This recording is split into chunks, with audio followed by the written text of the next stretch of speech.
નમસ્કાર દર્શક મિત્રો, હું છું મહેશ ઠાકોર અને આપ જોઈ રહ્યા છો the Times of Mahisagar news. નજર કરીએ આજના મહત્વના સમાચાર પર. ગુજરાતના અરવલ્લીના મોડાસામાં ધોળે દિવસે ભૂમાફિયાઓનો આતંક. પ્રાપ્ત થયેલી માહિતી મુજબ મોડાસા તાલુકાના સબલપુર ગ્રુપ ગ્રામ પંચાયતના ગણેશપુરની સીમના સર્વે નંબર 165 પૈકી 1-2ના બોગસ દસ્તાવેજવાળી વર્ણ વહેંચાયેલી વિવાદિત જમીનમાં કુલ 28 વ્યક્તિઓના બોગસ દસ્તાવેજવાળી સંયુક્ત નામવાળી માલિકીની જમીનમાં હાલ મોડાસા સિવિલ કોર્ટ અને કલેક્ટર કચેરીમાં દાવા ડૂબી ચાલુ હોવા છતાં મોડાસાના માથેવાળા બિલ્ડરો સાથે સંકળાયેલા 4 માથાભારે ભૂમાફિયા મોટા માથાની વગ ધરાવતા જે મોડાસાના મોટા માથાના સુપુત્ર સહિત 4 માથાભારે ઇસમો વિવાદિત જમીન મારો તરત જ ફેન્સિંગ કરેલ અને જમીનનો કબજો લેવા આવેલ ખેડૂત પાલનપુરના ભીખાભાઈ ભૂરાભાઈ પરમારને આ વાતની જાણ થતાં કબજો લેવા આવેલ આ 4 ઇસમોને અટકાવ્યા. તેમને કહ્યું કે હાલ કોર્ટમાં કેસ ચાલુ હોય તેમ રવિવારના દિવસે કયા આધારે કબજો કરવા આવેલ છો. આ ભૂમાફિયાઓએ જમીન છોડી દેવા ખુલ્લી ધમકી આપી હતી. મોડાસામાં આવા ભૂમાફિયાઓનો આતંક વધી ગયેલો છે. આવા ભૂમાફિયાઓને સરકારે કાયદેસરની કાર્યવાહી કરવી જોઈએ તેમજ સરકાર લેન્ડ ગ્રેબિંગમાં કાયદા મુજબ આવા માથાભારે અને બોગસ દસ્તાવેજ કરી લોકોને ખુલ્લી ધમકી આપનારા ઇસમો સામે ફરિયાદ દાખલ કરવા ખેડૂતની સરકારને ફરિયાદ છે. મારું નામ પરમાર ભીખાભાઈ ભૂરાભાઈ છે.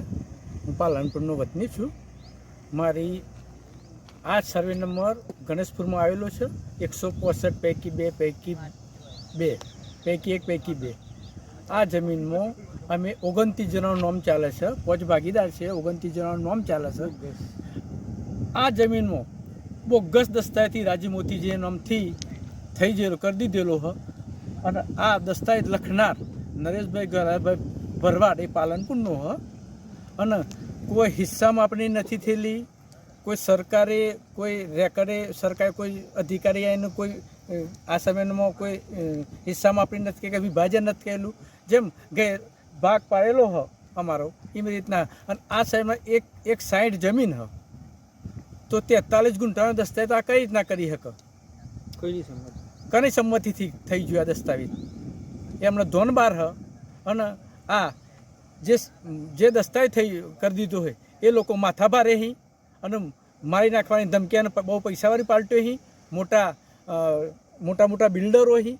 એટલે મને એનાથી ડર લાગે છે. એટલે આ સરકારશ્રીને વિનંતી કે આવી ગરીબોની અમારી જમીન પડચાવી પડતા એને નમ્ર વિનંતી છે કે જમીનો પાછી લાવીને આ રીતના કઈ સુધી આ બોગસ દસ્તાવેજ ચાલતા થશે.